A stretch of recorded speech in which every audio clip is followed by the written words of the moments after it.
السلام علیکم ورحمۃ اللہ وبرکاتہ۔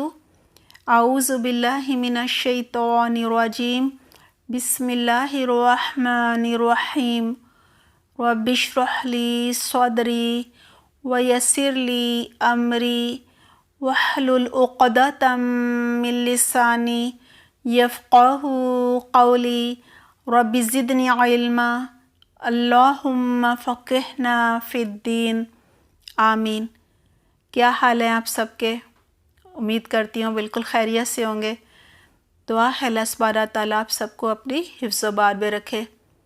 ہمارا آج کا ٹاپک ہے انواع الطوافی، طواف کی اقسام۔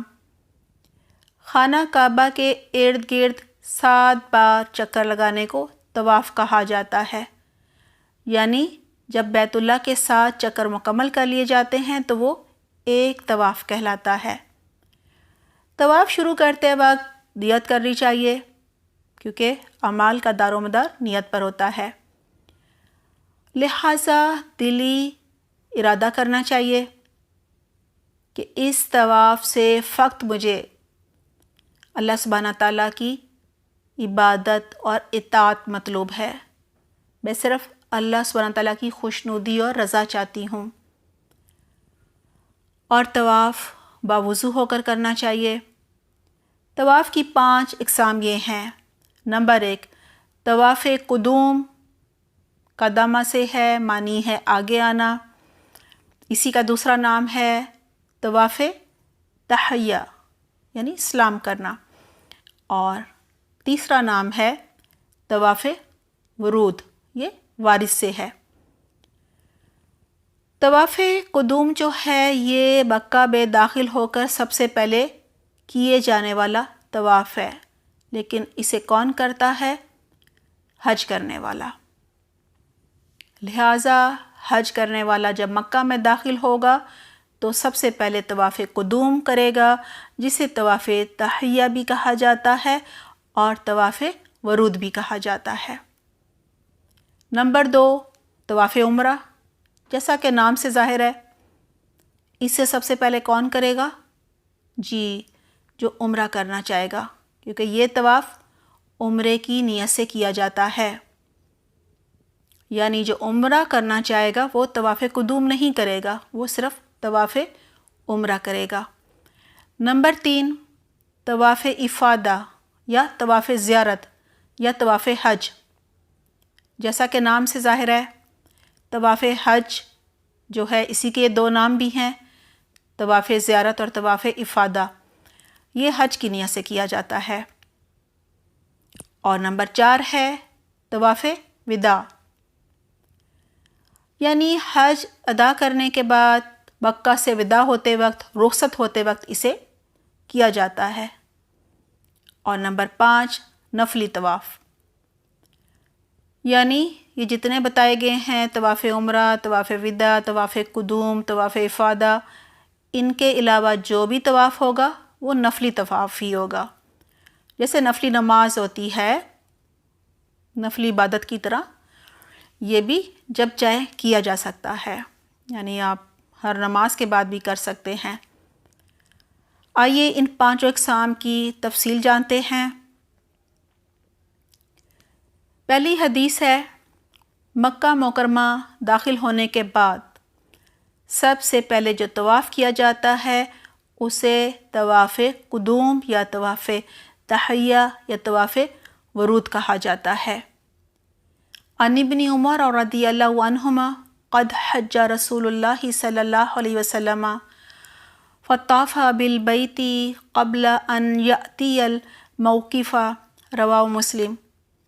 حضرت عبداللہ بن عمر رضی اللہ عنہما سے روایت ہے کہ رسول اللہ صلی اللہ علیہ وسلم نے حج ادا کیا اور عرفات جانے سے قبل طواف تحیہ ادا کیا، اسے مسلم نے روایت کیا ہے۔ طواف تحیہ یعنی طواف قدوم یا طواف ورود کہہ لیں آپ، یعنی طواف قدوم جو ہے وہ مسنون ہے، یعنی سنت پر عمل ہو جائے گا لیکن واجب نہیں ہے، لہٰذا اگر کوئی شخص مکہ مکرمہ جانے کے بجائے سیدھا منا یا عرفات چلا جائے تو اس پر کوئی دم یا فدیہ نہیں ہوگا۔ یہ مجبوری ہی میں کوئی کرے گا، یعنی 8 ذی الحج کو یوم ترویہ کو منا جانے سے پہلے احرام پہن کر سب سے پہلے طواف قدوم یعنی طواف تحیہ کیا جاتا ہے۔ اگر کسی کی فلائٹ لیٹ ہو جائے، وہ مکہ جا کر طواف قدوم کرنے کا وقت نہ پا سکے، تو یہاں کہا جا رہا ہے وہ سیدھا منا یا عرفات بھی جا سکتا ہے۔ ایسا مجبوری میں کیا جا سکتا ہے، اس پر کوئی دم یا فدیہ نہیں ہوگا، یعنی کوئی گناہ نہیں ہوگا، یعنی یہ کوئی حرج نہیں ہے، کیونکہ اللہ سبحانہ تعالیٰ انسان کی مجبوری جانتے ہیں۔ اگلی حدیث ہے، عمرہ ادا کرنے والا شخص مکہ معظمہ پہنچ کر سب سے پہلے جو طواف ادا کرتا ہے اسے طواف عمرہ کہا جاتا ہے۔ عن ابن عباس رضی اللہ عنہما ان رسول اللہ صلی اللہ علیہ وسلم وأصحابه اعتمروا من الجعرانة فرملوا بالبيت وجعلوا أرديتهم تحت عباتهم قد قذفوها على عواتقهم اليسرى، رواه ابو داؤد۔ حضرت عبداللہ بن عباس رضی اللہ عنہما سے روایت ہے کہ رسول اکرم صلی اللہ علیہ وسلم اور آپ صلی اللہ علیہ وسلم کے صحابہ کرام رضی اللہ عنہم نے جعرانہ سے احرام باندھ کر عمرہ کیا، تو طواف عمرہ میں اپنی چادریں دائیں مونڈوں سے ان کے نیچے سے نکال کر بائیں مونڈوں کے اوپر ڈال لی۔ اسے ابو داؤد نے روایت کیا ہے۔ یعنی طواف عمرہ جو ہے وہ عمرے کا رکن ہے، اس کے بغیر عمرہ ادا نہیں ہوتا۔ یعنی عمرہ کرنے والا مکہ پہنچ کر سب سے پہلے طواف عمرہ کرے گا، اسے طواف قدوم نہیں کرنا۔ طواف قدوم مکہ میں داخل ہو کر سب سے پہلے حج کرنے والا جو ہے وہ کرتا ہے، یعنی معتمر جو عمرہ کرنے والا ہے اس کا طواف عمرہ ہی اس کا طواف قدوم یا طواف تحیہ یا طواف ورود کہلائے گا۔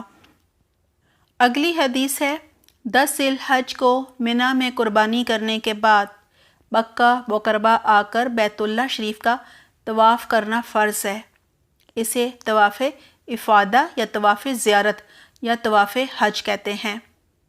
عن عائشہ رضی اللہ عنہا ان رسول اللہ صلی اللہ علیہ وسلم اراد من صفیۃ بعد ما يريد الرجل من اہلہ فقالوا انها حائض یا رسول اللہ صلی اللہ علیہ وسلم قال وانها لحابستنا فقالوا یا رسول اللہ صلی اللہ علیہ وسلم انها قد زارت یوم النحر فقال فلتنفر معکم، رواہ مسلم۔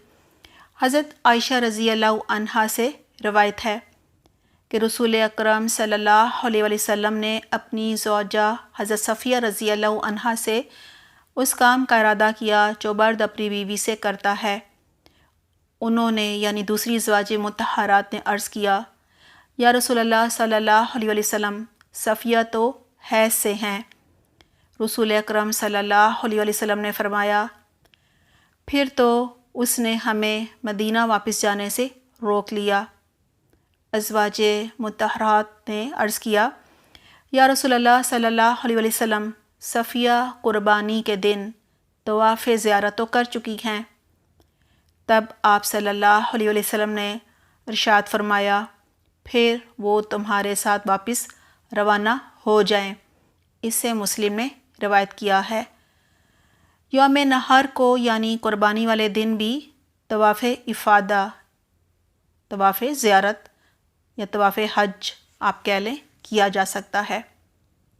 حضرت صفیہ رضی اللہ عنہا کا طواف افادہ اگر نہ ہوا ہوتا تو پھر انہیں طواف وداع جو ہے وہ کرنا پڑتا۔ اگلی حدیث ہے، حج ادا کرنے کے بعد مکہ معظمہ سے رخصت ہونے سے قبل بیت اللہ شریف کا طواف کرنا واجب ہے، اسے طواف وداع کہتے ہیں۔ یعنی یہ واجب ہے، لیکن کسی مجبوری کی وجہ سے نہ کیا جا سکے تو حج ہو جاتا ہے، لیکن اس کے لیے کیا ضروری ہے کہ طواف افادہ ہوا ہو، جیسا کہ حضرت صفیہ رضی اللہ عنہا طواف وداع نہیں کر سکی تھیں، کیونکہ انہوں نے طواف افادہ جو ہے یعنی طواف زیارت وہ کیا ہوا تھا۔